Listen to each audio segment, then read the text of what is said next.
In a recent and intense development, former President Donald Trump has granted an interview to the New York Post where he revealed significant military activities in a critical global region. Trump stated, "We are loading up the ships with the best ammunition, the best weapons ever made, even better than what we did previously, and we blew them apart."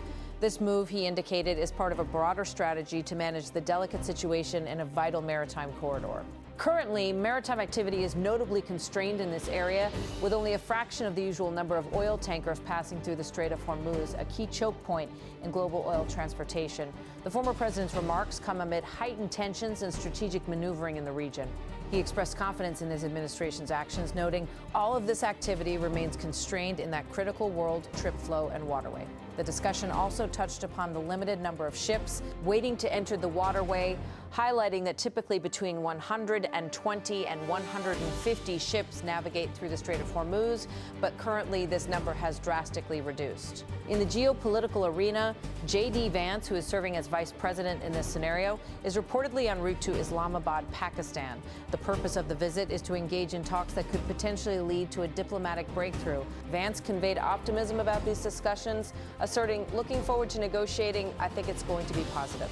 The administration appears to be setting the stage for a diplomatic engagement with Iran, with Trump issuing a stern warning to the Iranian regime regarding alleged fees being charged to tankers traversing the strait. He declared they better not be, and if they are, they better stop now.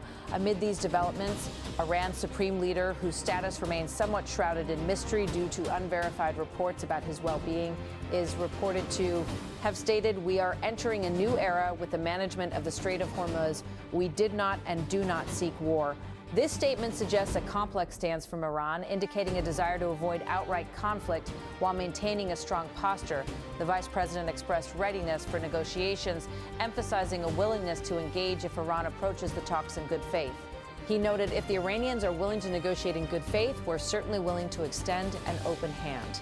However, he cautioned against any attempts to deceive the negotiating team, underscoring the administration's preparedness to walk away from unproductive talks. The situation is further complicated by the ongoing military dynamics in the region.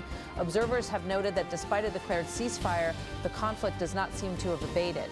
The complexities of resupply and logistics in such a distant theater of operations have been highlighted, with the challenges of sustaining military-wide efforts being likened to past conflicts like Vietnam and Afghanistan.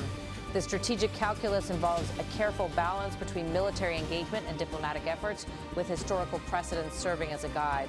In this high-stakes environment, the administration is navigating between using military strength and diplomatic channels to achieve its objectives. The focus remains on dismantling Iran's capabilities to produce and deploy missiles, as well as its potential nuclear ambitions. The strategic significance of the Strait of Hormuz is underscored, with the U.S. maintaining that it is an international waterway and should not be under the control of any single nation. The geopolitical implications extend beyond the immediate U.S.-Iran dynamics, with concerns about China's influence in the region also coming to the fore.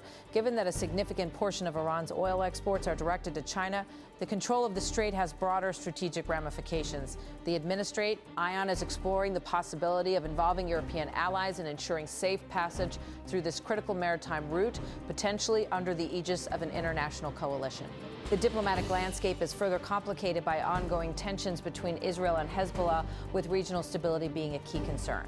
The multifaceted nature of the crisis requires careful navigation, with the administration leveraging both hard power and diplomatic channels to address the myriad challenges posed by the situation. In a recent update, President Trump took to Truth Social to emphasize the precarious position Iran finds itself in, stating, "The Iranians don't seem to realize they have no cards other than a short-term distortion of the world by using international waterways." His message underscores the administration's determination to address the situation with a firm hand, combining military readiness with strategic diplomacy in the rapidly evolving geopolitical landscape. Surrounding the Strait of Hormuz, recent developments have brought former President Donald Trump's comments back into the spotlight. Trump, in an interview with the New York Post, described a significant military buildup in the region, declaring, "We are loading up the ships with the best ammunition, the best weapons ever made, even better than what we did previously, and we blew them apart."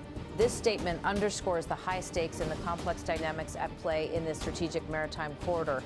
The Strait of Hormuz, a critical artery for global oil transportation, has seen a dramatic reduction in the number of oil tankers passing through. Normally, the passage witnesses between 120 and 150 vessels, But now only a few ships are navigating these waters, with many more waiting for entry.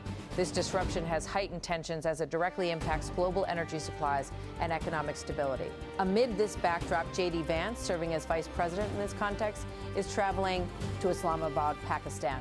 His mission is to engage in diplomatic negotiations that could ease tensions and potentially lead to a resolution of the current impasse. Vance expressed a cautiously optimistic outlook, saying, "Looking forward to negotiating. I think it's going to be positive. This indicates a willingness from the U.S. administration to explore diplomatic routes, despite the ongoing military posturing."